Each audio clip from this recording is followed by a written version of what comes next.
In the heart of the state-of-the-art, at the dawn of the next stage in entertainment, you found No Proscenium.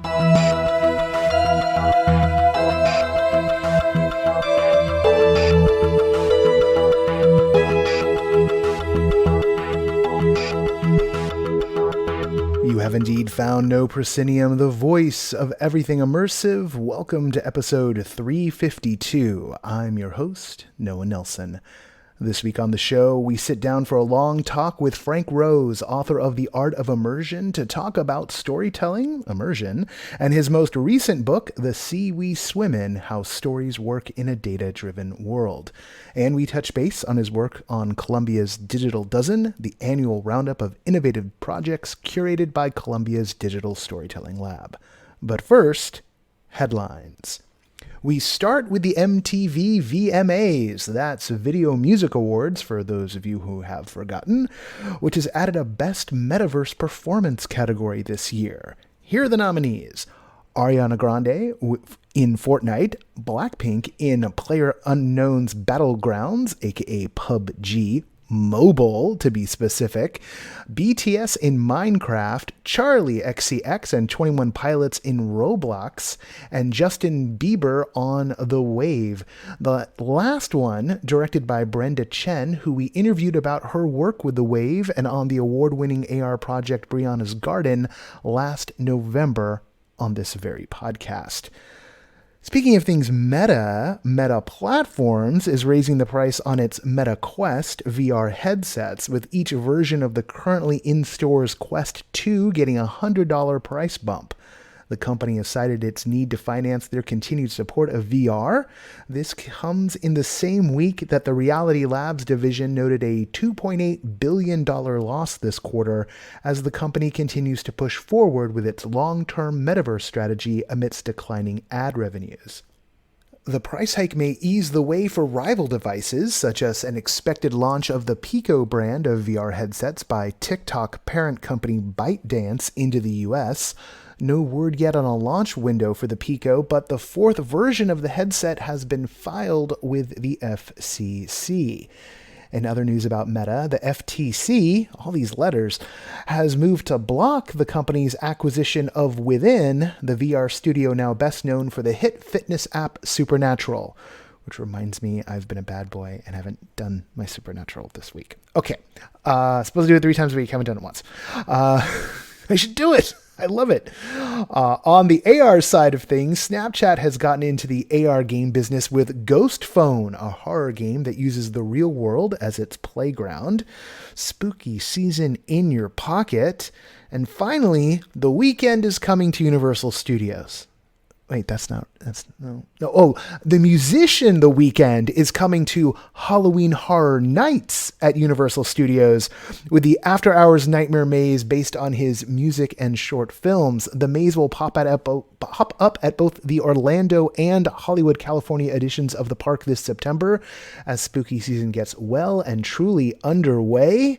Fans of The Weeknd, get ready to get freaked out.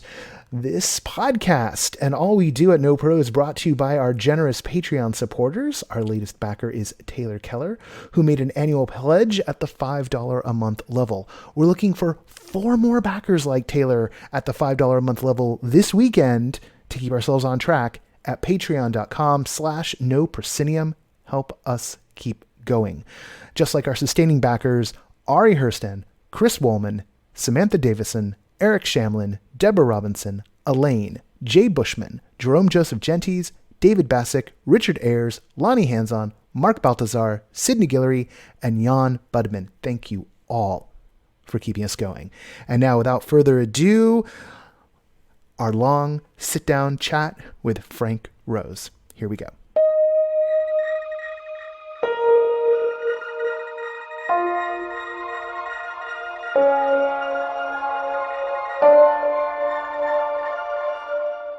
When we talk about immersive media in the expansive sense, there are few writers more influential than Frank Rose, whose landmark work, The Art of Immersion, published in 2011, helped frame the term in both the media and tech spheres.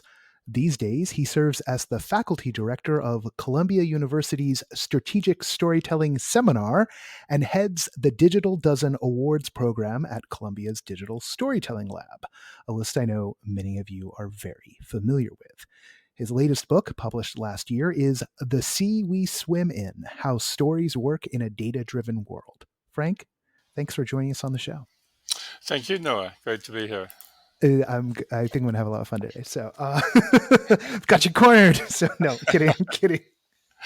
I wanted to start with a particular detail in the book. It's a little passage, and you give it its own text box call out, which I think is the only time in the book that this happens. A few words about eyeballs. I just want to read the first paragraph real quick.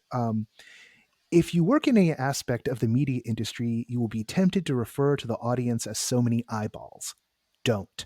Yes, it's a convenient shorthand. Maybe it really does make you sound professional and sophisticated, but it's also a tell. It says you are dehumanizing your audience.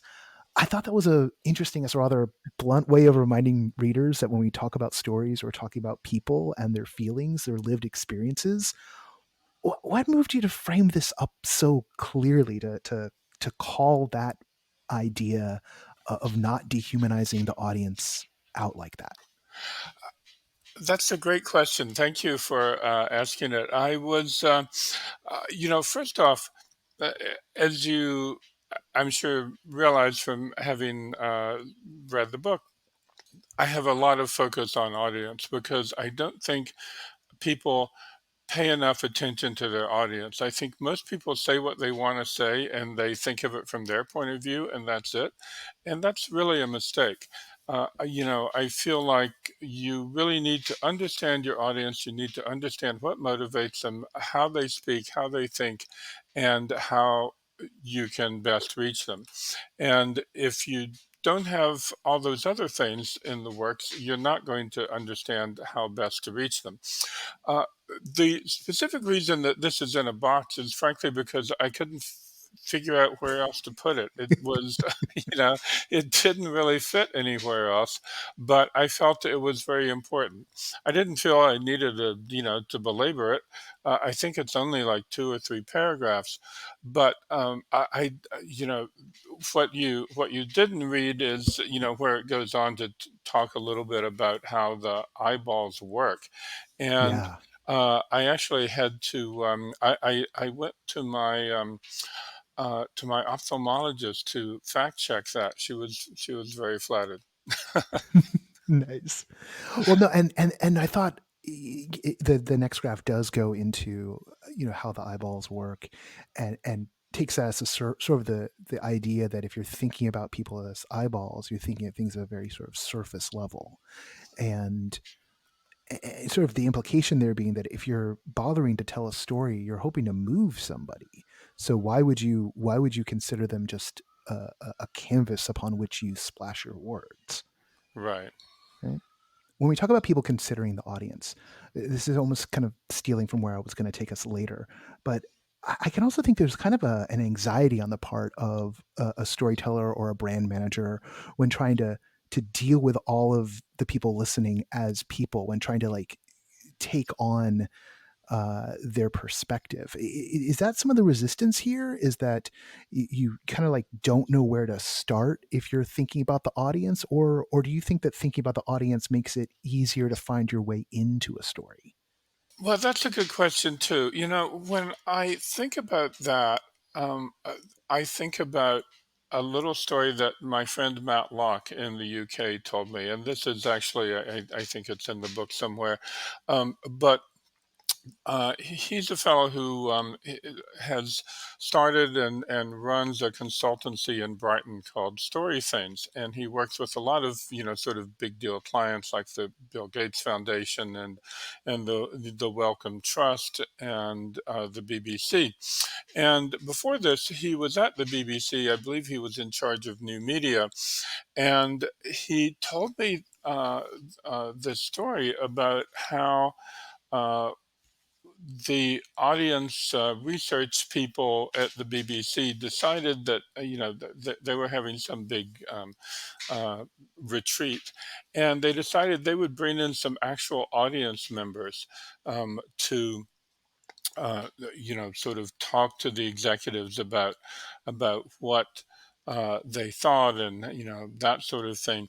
And as he described it, it was sort of as if the BBC execs who were gathered there, it was as if they had these like aliens from outer space who had suddenly landed among them, because they uh, they found it, I think, very kind of inhibiting, and it was, they weren't used to thinking of the audience that way. They were used to thinking of the audience as a sort of, and of course, as a big broadcast organization, but they were used to thinking of the audience as this big, sort of amorphous, thing out there that they spoke to, and they certainly weren't used to like actually having people in the same room with them. So uh, yes, I think it's very important to think about the audience this way, but I think if anything, you have to get used to it. You have to get used to the idea. You can't, you know, otherwise you are going to find it rather inhibiting. Yeah, I just keep on coming back to this idea of there being sort of a tension between the intent of the artist, for lack of a better term, and the desire to to understand where the audience is coming from, so you can sort of fit your narrative, if not to their expectations, then or find a way for it to land, and that there's a balance to be struck there. But and the modern day, like what the internet has done to us by making everyone's reactions surfaceable very quickly, to the point where almost the center of gravity of the storytelling isn't in the stories themselves, but in the however Twitter and TikTok and Mm. Facebook are reacting to it in the hours and minutes and days afterwards. And that I don't know, like a part of me is optimistic about what that does in the long run for storytelling. But I also think of like being someone trying to tell a story and facing this wall of a chatterbox coming back at you, and knowing that maybe everything's a minefield, and just wondering like, how do you even start walking out into that world when you know you know like, not everyone can be George Lucas and just sell it off to Disney and be like, I'm out, I'm done. Right, I'm right. done. So how do you start walking into that minefield, you mean? Yeah. Yeah, no, that's a good analogy, and uh, I mean, that reminds me of something from my last book, from The Art of Immersion, uh, when I was interviewing Carlton Cuse and Damon Lindelof, the showrunners of Lost, Mm. and they told me this thing that I found utterly fascinating, which was that the audience, and these were people who, they were in touch with their audience a lot. I'm not sure that they, followed them that carefully on Twitter, but they certainly, they went to Comic-Con, they had, firsthand interactions, in-person interactions with audience members all the time. And they said that the sort of reactions that they got were twofold and kind of contradictory. And one was they wanted to the people in the audience wanted to uh, know if they could have some say in where the show was going. They wanted to have some input. And at the same time, they wanted to be reassured that the showrunners knew where the show was going. That they had their own ideas, that they weren't, just sort of like, you know, driving them around in some, in circles, or going to leave them off somewhere, which in fact is kind of what happened with the end, if you'll recall. Oh yeah. Almost everybody hated the ending of Lost, but that's another story. The the idea that the audience had these two contradictory impulses, I think, is is really indicative of sort of where we stand right now. And it's indicative of where we always stood, except for the kind of weird, more or less 100-year period of mass media.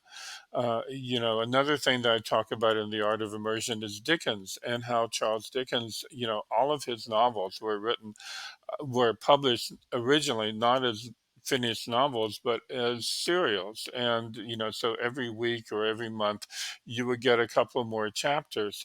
And because the postal service in England was so, actually terrific at the time, that meant that people could write in all the time and, give them their own ideas. And what Dickens did was, I think, very indicative of what you have to do, which is when he really knew where the story was going, he didn't pay any attention to them. But when he was kind of on shaky Hmm. ground and he knew it, like Martin Chuzzlewit was an example, he would listen to them much more carefully. And if they thought, if they wanted to hear more about or from a particular character, he would, incorporate, more about that chapter. But in another story, like, maybe The Old Curiosity Shop or something, where he knew he had them on the edge of their seats, he didn't pay much attention. He just, forged ahead. And I think that's what you have to do. You have to pay attention to your audience, but you can't allow yourself to be, for want of a better term, bullied by them. you know Yeah, no, very much so, very much so. And like, it's sort of funny watching these large corporations try and figure that out. I love that hmm you say that's like basically where we always were, except for the 100 years of mass media, because that relationship, that contradiction you were laying out that the Lost Guys found themselves in, it's very much the contradiction that like a parent telling a story to a child is in. Like the child wants to know that you know what the story is, but also wants to know what happened in this other part, or like, or but does it, but what about the turtles, daddy? Like, well, the turtles. So yeah, like it's the most fundamental act of human storytelling is that in the oral tradition, someone's going to shout a question, you gotta either gotta ignore them, or you've gotta incorporate it and move it on. Right, We're, right. we're back to the immediate and the raw. Um, but we are a show about things that are immersive, and so I wanted to head over to the idea of immersion itself. And succinctly, you define, in the big broad sense about immersion, you define it towards the top of the book as losing yourself in another reality. And I'm wondering, how medium agnostic is that capacity, or does that capacity, the immersiveness, if you will, of a story, does it come more easily to some forms of media than others? Well, I mean, it can, but we've had people have lost themselves in printed books for a couple of centuries now and continue to do so. Uh, that being said, of course, we have media now that are kind of almost specifically designed for, to lose yourself in, VR, obviously. That's what it's about. You block out any other, reality, and, you only see what you are actually experiencing. That said, VR turns out to, be a pretty difficult medium for storytelling. It seems to be much more, uh, I'm not sure if appropriate is the right word, but it certainly seems to work better for games. And so, that's kind of problematic. The thing that I find really interesting, though, is that uh, the arrival of digital media, and the feedback loops that they offer and so forth. What that really means is that there's now two kinds of immersion. There's sort of the involuntary kind, which is where you are, say losing yourself in a novel, and you keep reading and you forget your train stop and you end up in, like 10 towns away. But there's also the kind of immersion where you are so engaged in one way or another, but you are directly engaged with a story. And that is that's something else entirely. And that's where sometimes stories have game like aspects, or that sort of thing. But uh, the when we were talking about alternate reality games, and around 2010 or so, that was a very good example of that. And you find that now. It's very different from the kind of one way uh, broadcasting model, whether it's literally broadcasting or just print, where you are completely, if you're swept up in a story at all, you're liable to be completely swept up in it. And that's what leads to the what I consider the kind of involuntary model of immersion. As the book goes on, um, as you sort of like cut in some of the, I think one of the turning points is you talk about Javad Alipour's piece, "The Believers Are But Brothers," and Javad's an amazing playwright and creator, and pointing out to sort of between that and things like QAnon, uh, this sense of people are trying to find themselves, and they wind up losing themselves in these grand narratives that are playing out amongst around the internet. That there's a sense maybe that that that these tools and techniques, the things that are making things more immersive, they're making things, uh, you know, creating more obsession in the audience. That maybe these tools might be on balance more dangerous than not. Is that a question that's resolved for you, or is it still something you're kind of tumbling Well, in? well, just about all tools can be dangerous, or Yeah. not, depending on how you use them or misuse them, or how somebody else misuses them. But stories are certainly no exception. Um, there's a paper that I read, an academic paper, uh, where the author, and it's about stories, of course, and the author uh, drops in this little line that says, "Nothing is less innocent than a story." Hmm. This is Tom Van Leer, who's a narratologist at the University of Sydney in Australia. And, it's true, nothing is less innocent than a story. Stories are,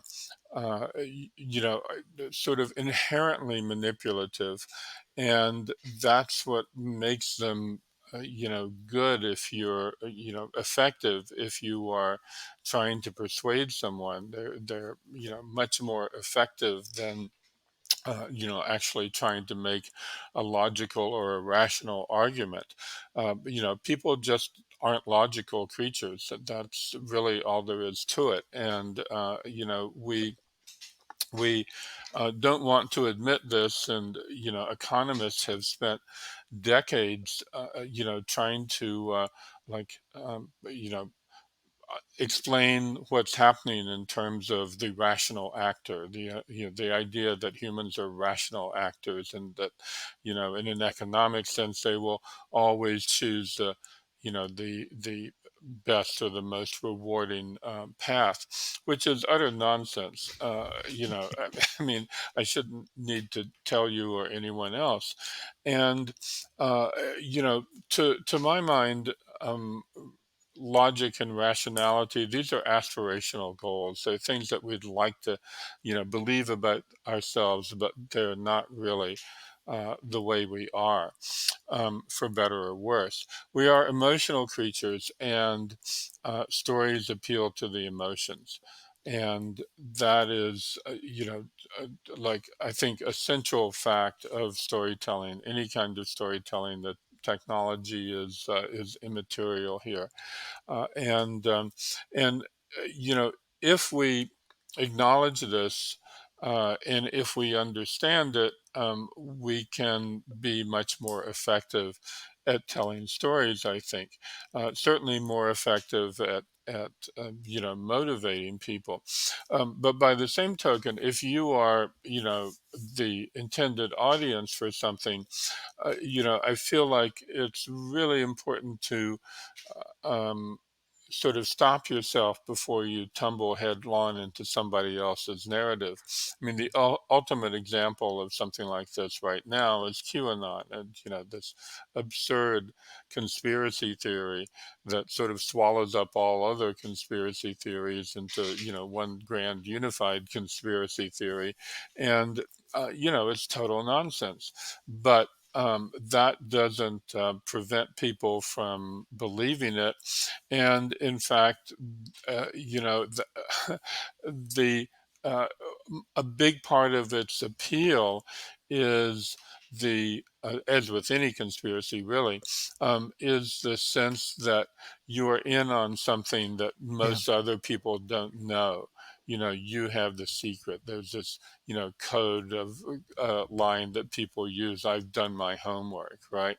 And uh, it's been it's been noted that there's a real uh, sort of correspondence between this sort of thing and what we used to call back when I was writing The Art of Immersion, what we used to call alternate reality games. Well, guess what? You know, uh, uh, QAnon is an alternate reality, and when when you're in QAnon, you're totally lost to the actual world. So that's not a good thing, I would argue. Yeah. I mean, I think about this a lot. I think about, you know, we're almost like in the, it's not that we're really in the infancy of it, but like we've let a lot of, and by let, I mean that like there's some permission involved, but there's a lot of functionally media illiterate people on the internet consuming media, producing media, you DIYing it in the extreme, which on the one hand can be kind of exciting. It's like, oh hey, we've democratized the means of production of media and consumption of media and go wild. But there's also all of these lessons that have been, there's this shared storytelling wisdom, whether it's from the people who've been, whether it's playwrights or novelists or screenwriters or ad executives, and the knowledge not only of what's an effective tool but also how to identify the earmarks of, oh, you're being manipulated, like this is a story, like this is how a story works. That's not something that people are necessarily uh flocking to or almost like inculcated with. Like I always think like the best thing we could do for everybody would be to have like mandatory media literacy education in the high schools. Of course, also public education is under assault. And I think for the exact reason that if people understood how to think critically about the stories that are being told, those stories they'd have more power and the storyteller would have less power. Yeah, absolutely. And that's what I mean. I got very entranced by this little essay that I sort of plundered for an epigraph it's actually a commencement speech by David Foster Wallace. Mm. And it was 2005, and he was giving a commencement speech at Kenyon College in Ohio. And by coincidence, it was the same year as the other most influential and important commencement speech in recent times, I'd say, which is the one that Steve Jobs gave at Stanford. Um, the Steve Jobs speech is a bit more famous, but this is, a brilliant speech that David Foster Wallace gave. And he was talking about learning how to think because, Kenyon College is a liberal arts college and a small liberal arts college and private. And one of the things that, you know, colleges like this traditionally are supposed to teach you, the most important thing actually is how to think. And people tend to this becomes a cliche, and people don't really pay any attention to it, and it's almost becomes a groaner. But he pointed out that it's that's not really the case at all. I'm just going to quote briefly from from his speech. He says, in terms of learning how to think, he says it means being conscious and aware of enough to choose what you pay attention to and to choose how you construct meaning from experience. Because if you cannot or will not exercise this kind of choice in adult life, you will be totally hosed.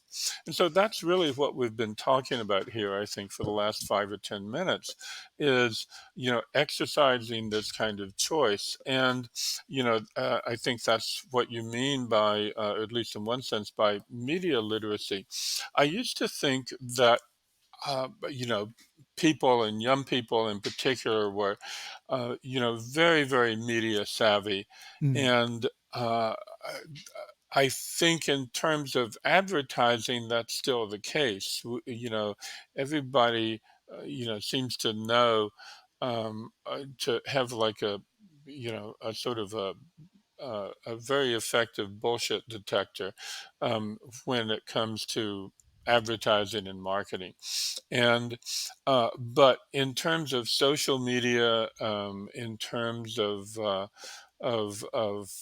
certainly kind of overarching narratives like QAnon, um, the idea of media literacy is you're right. We need it needs to be taught on a remedial level to adults as well as uh, as well as school kids. And that's in fact that's part of what I try to do with the strategic storytelling seminar that I do at Columbia, which is an executive education program, meaning of course it's not for students, it's for mid-career and senior level executives at all kinds of different companies and nonprofits and so forth. The idea that you need to understand how stories work, it's partly so that you can tell stories effectively, but it's also a means of self-defense. Yeah. Which kind of gets back to the central metaphor of the book, that the stories are the sea we swim in. And if you can't identify that you're being told a story, you don't know what you're breathing in. I want to shift gears, maybe even radically here, and um, it draws kind of into the focus. No pro, the heart and soul of what we're interested in is the live immersive experience. And you note a few times that those things don't scale easily. That's like the big thing against it. They may bring a really intense experience and something that kind of moves love of the franchise forward. You know that with The Walking Dead as one of the examples you give there of people being able to do the zombie experience, right? You get to be a Right. zombie, other thing, right? But only a handful of people get to do that. It's like, only people who can find the money and have the time to make it down to Florida can go do Galactic Star Cruiser, right? These things are rarefied. But Yes. the other side of that, in some ways, is the scale of the narrative platforms that you talk about, and the way in which they make room for people to tell their own stories, and that's part of the process there. Is as these worlds get so big, and fan fiction comes into it, and it I always think of it as it sort of becomes a mythology and it takes on a life of its own, and all the ancillary stuff that's not just ancillary but participatory.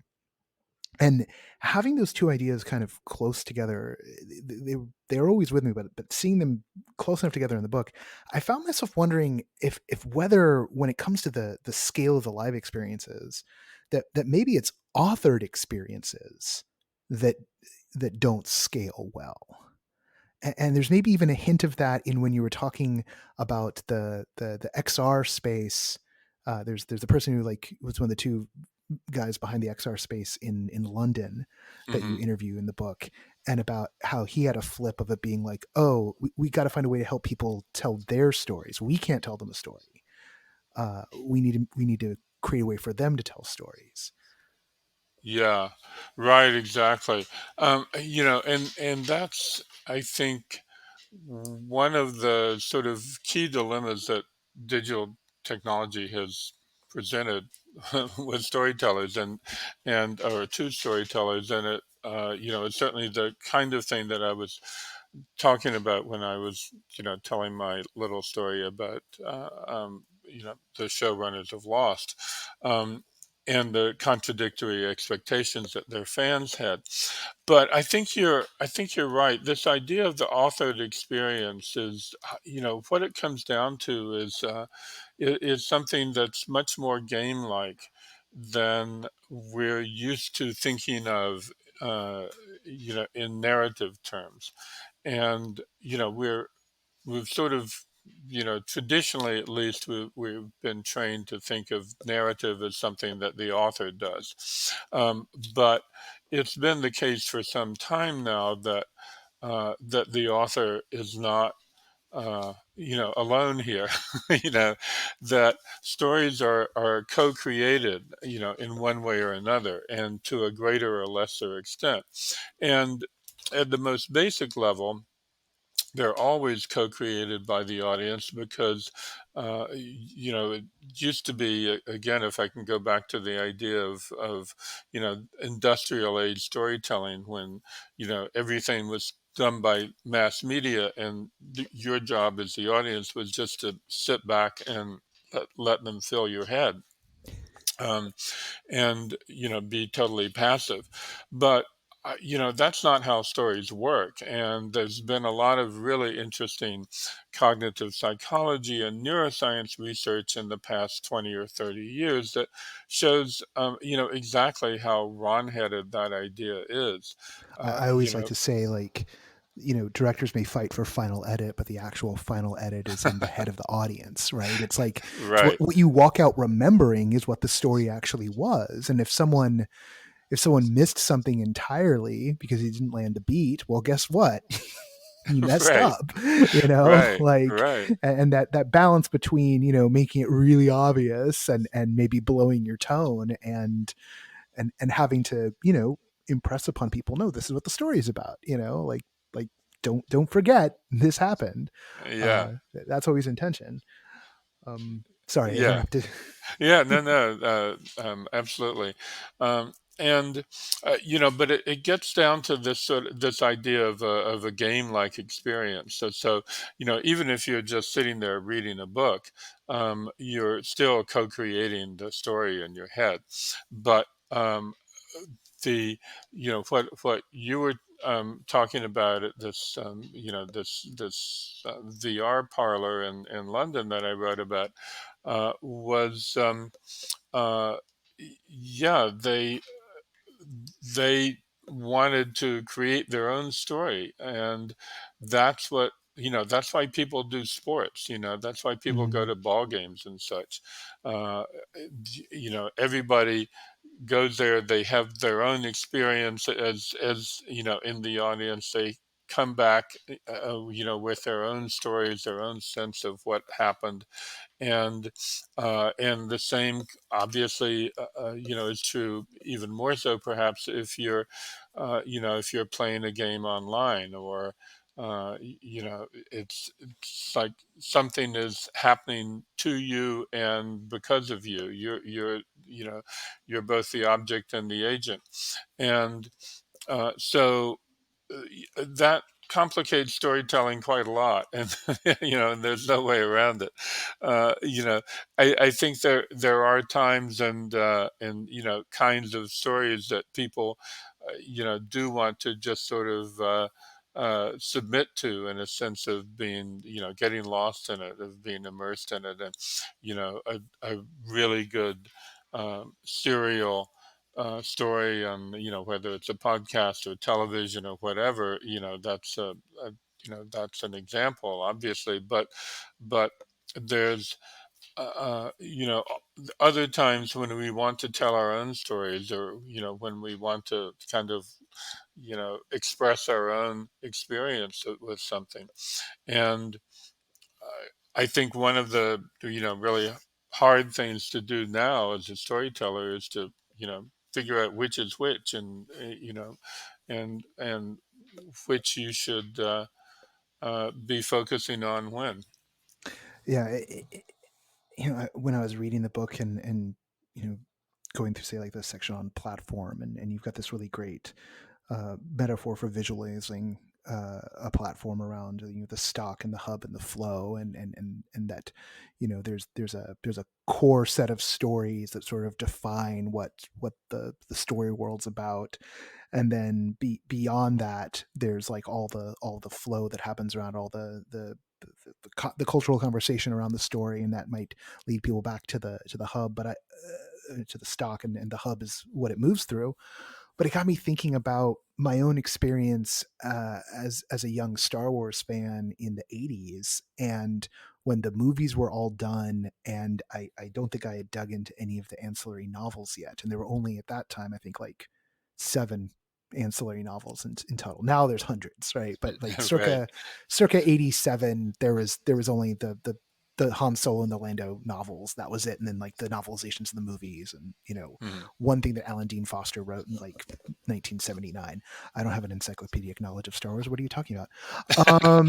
But into that firmament dropped the role playing game, which kind of codified the rules of the world, both in terms of the dice rolling, but also the setting. It was like, this is how you make a Star Wars story. This is the world in which Star Wars exists, and now you, gentle fan, can make your own.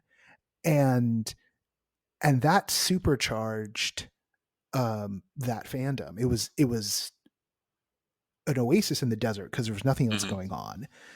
And then they, to use the term, they canonized a lot of that stuff when they started making a lot more novels in the 90s. Like the authors of those books were like, what are we supposed to do? And they're like, oh, here, read these role-playing game supplements. This will help.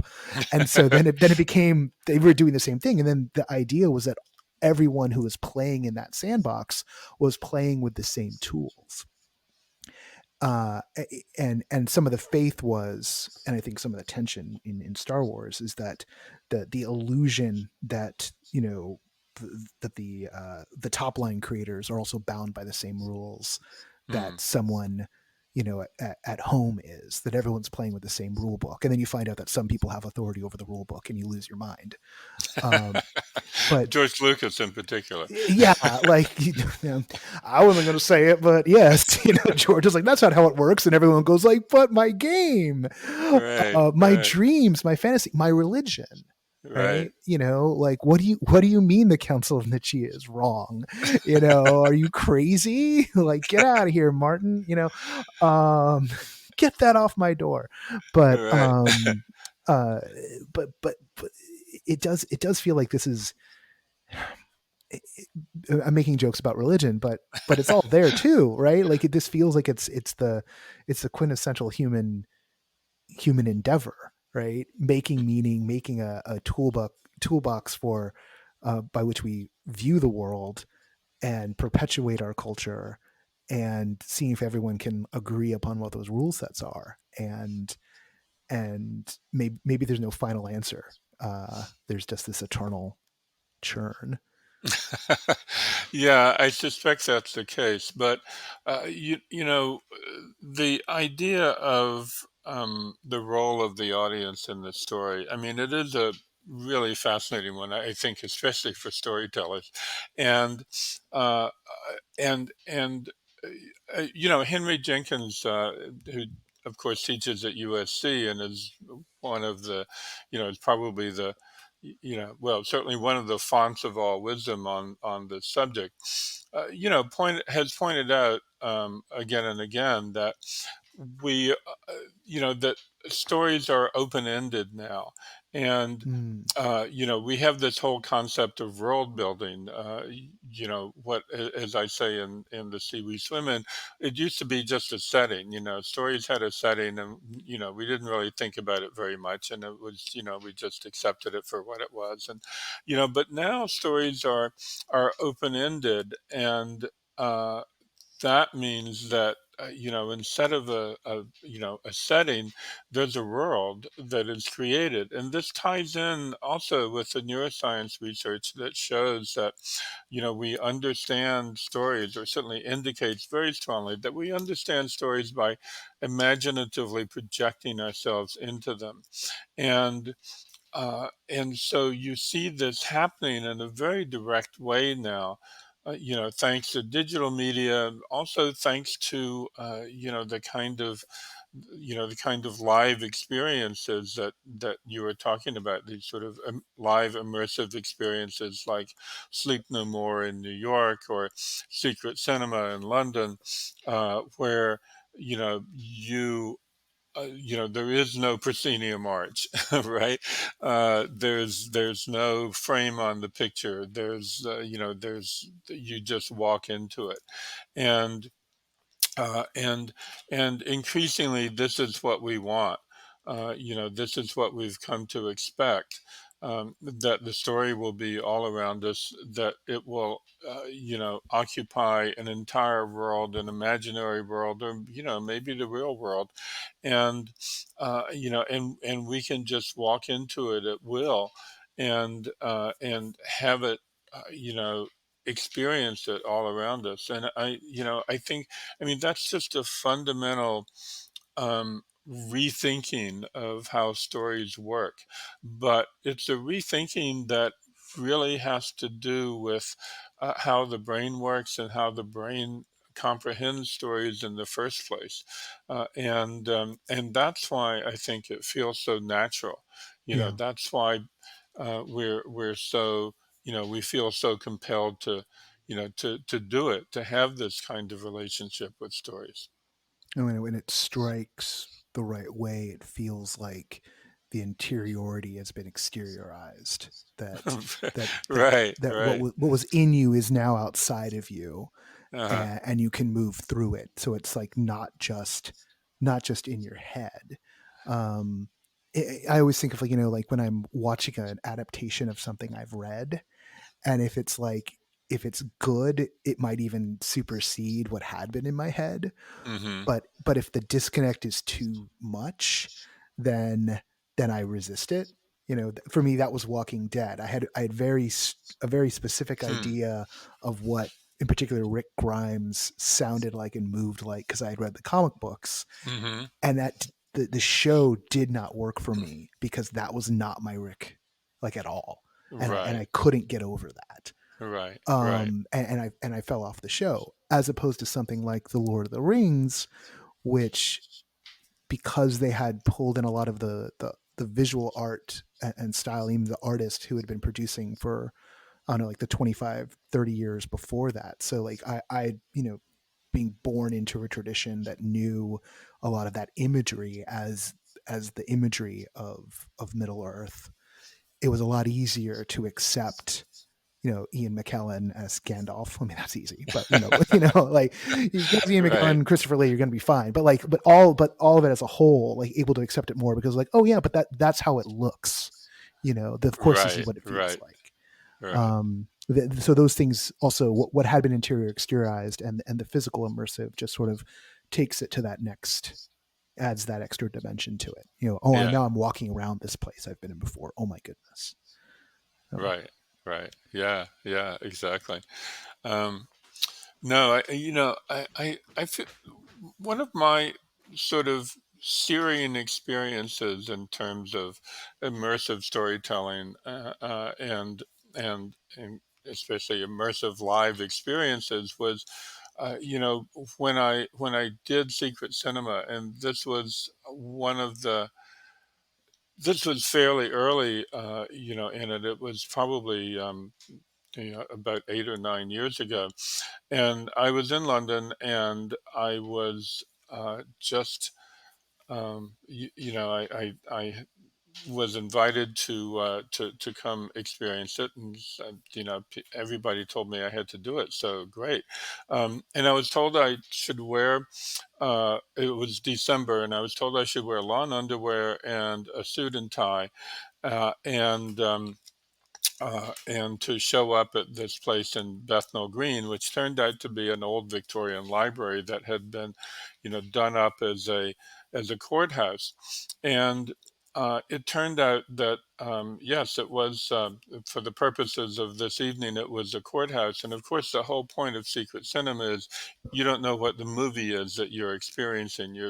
You're thrown into this movie, the story of a movie, but you don't know what it is, and you sort of have to figure it out.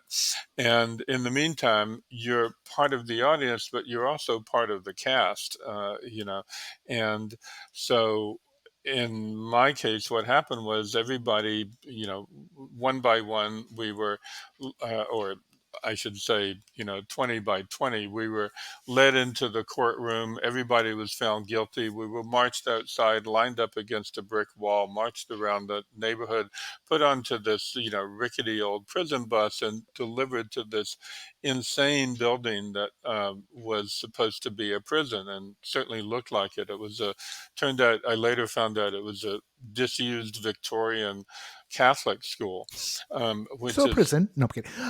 yeah, right, exactly. So, it definitely looked like a prison. And it was just one of the most serene experiences I've ever had. It was, certainly as an entertainment experience. I've never forgotten it. And, so anyway, I highly recommend Secret Cinema. Yeah, I think they've changed some of their formula up. Like I think Yeah, the surprise is gone. Although yeah, a part right, of me a right, part of me feels like they could still sell that as a even more premium service. It's like we pick for you, um, right. but so the but and the idea of that, I think also at the beginning of this immersive renaissance, like the number one thing was like go somewhere you've never been, possibly a sketchy part of town, to go experience something you wouldn't be able to anywhere else. Right, That's the surprise, the delight, the FOMO, and the actual fear, like the trepidation even of like, oh, well, what is this that I'm getting into? And so it appealed to a very particular type of personality, which maybe not everyone has, and maybe in the moment we're in right now. Wait, you want me to go where? And I don't know. No, like, what do you mean I'm not gonna know? Like, this sounds like a setup, man. Like, I ain't doing it. right, So hopefully one day things will be calm enough again that people are like, you know what I miss? I miss total uncertainty. Like, let me go do something that I just don't know what the outcome is going to be. You know, right, right. maybe we're all just rehearsing for this moment we're in. Um, Frank, we went longer than I thought, but at the same time, what not too surprising. Um, you're you run the Digital Dozen program. Um, just this is probably opening up like another 20 minutes worth of questioning, but what's caught your eye right now in terms of the edge of storytelling, the edge, yeah.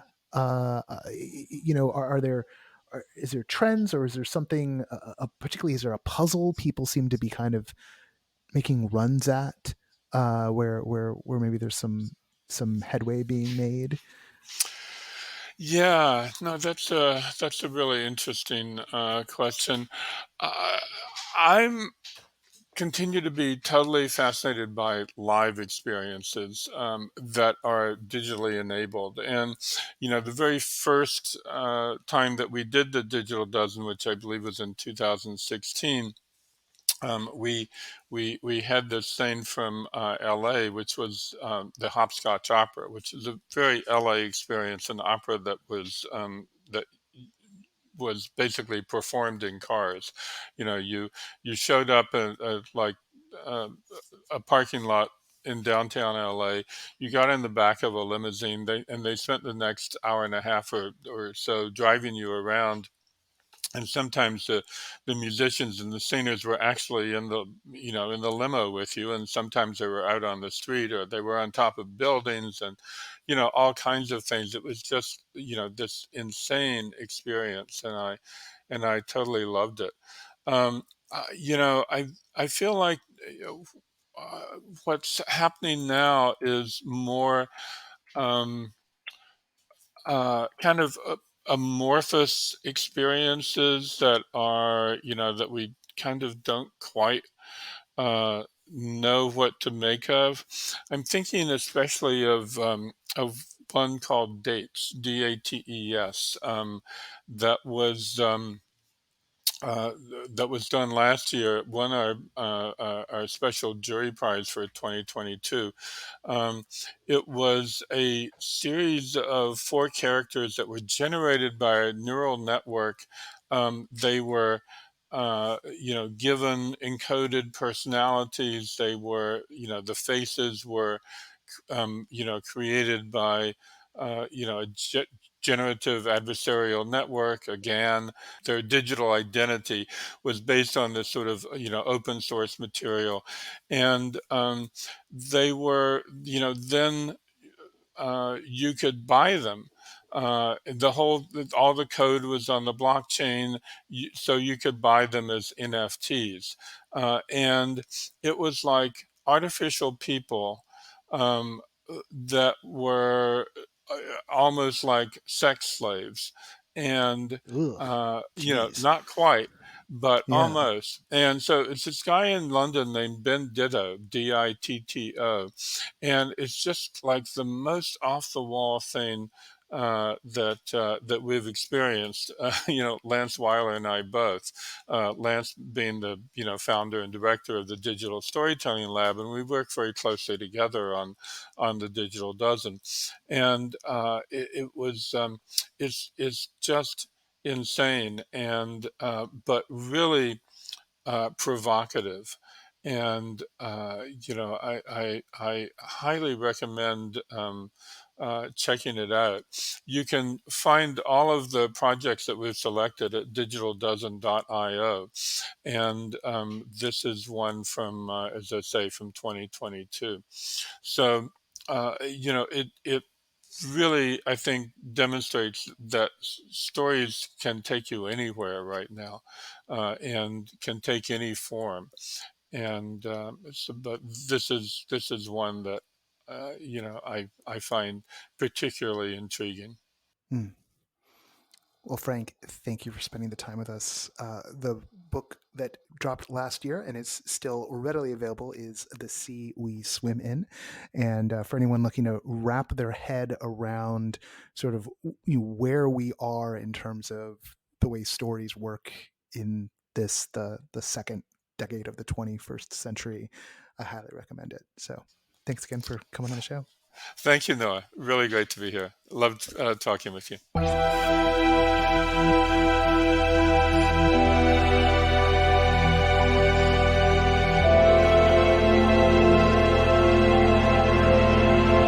Once again, I want to thank Frank Rose for being our guest on the show this week. Next week,